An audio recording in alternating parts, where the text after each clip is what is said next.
తమన్ ఎప్పుడు అంటుంటాడు, బావా నువ్వు ఉంటే నా ఎనర్జీ ఇంకో లెవెల్లో ఉంటుందని.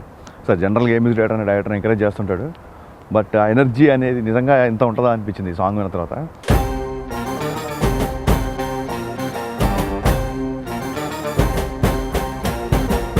అండ్ శివమణి గారు చేసిన డ్రమ్స్ ఈ song highlight.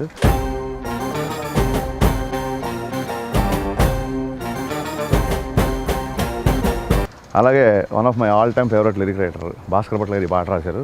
I'm sure it's going to be one of the chart busters.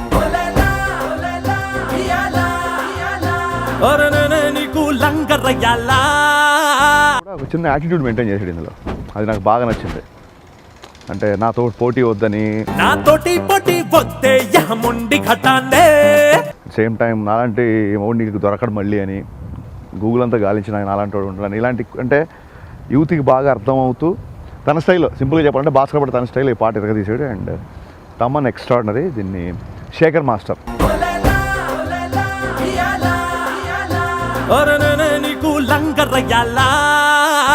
మంచి మంచి అందమైన లొకేషన్స్ ఇచ్చారు. సాంగ్ చాలా బాగా వస్తుంది.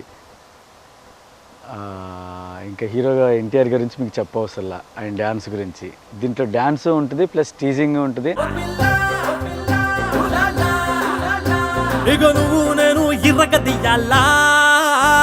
హరీష్ శంకర్ గారు అంటే ఆయన ఒక డిఫరెంట్ స్టైల్ అండి. ఇప్పుడు కొంతమంది డైరెక్టర్లు ఉంటారు, సాంగ్ చేసేయాలండి, ఇది ఈ సాంగ్ సిచ్యువేషన్ అని చెప్తారు. ఆయన అలా కాదు, దీని గురించి క్లియర్ వివరించి ఇలా కావాలండి, నాకు కొత్తగా కావాలంటే మాకు ఇంకా మంచి ఫీడ్బ్యాక్ ఉంటుంది, ఇంకా బాగా చేయగలం.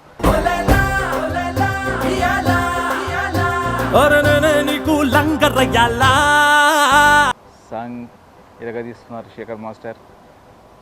హీరో గారు అదరగొడుతున్నారు, డైరెక్టర్ అదరగొడుతున్నారు, కెమెరామెన్ అదరగొడుతున్నారు, అందరు చాలా బాగా చేస్తున్నారు. ఈ సాంగ్ ఈ ఇయర్ ఆల్ టైమ్ రికార్డ్స్లో ఒకటి ఉంటుందని ఎక్స్పెక్ట్ చేస్తున్నాం. ఎక్స్పెక్ట్ కాదు, కన్ఫామ్ ఉంటుంది.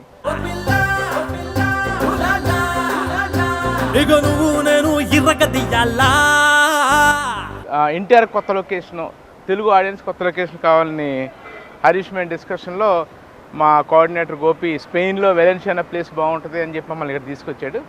అఫ్కోర్స్ ఇది చాలా చాలా చాలా చాలా ఎక్స్పెన్సివ్.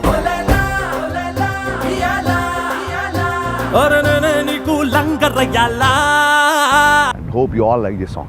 Thank you.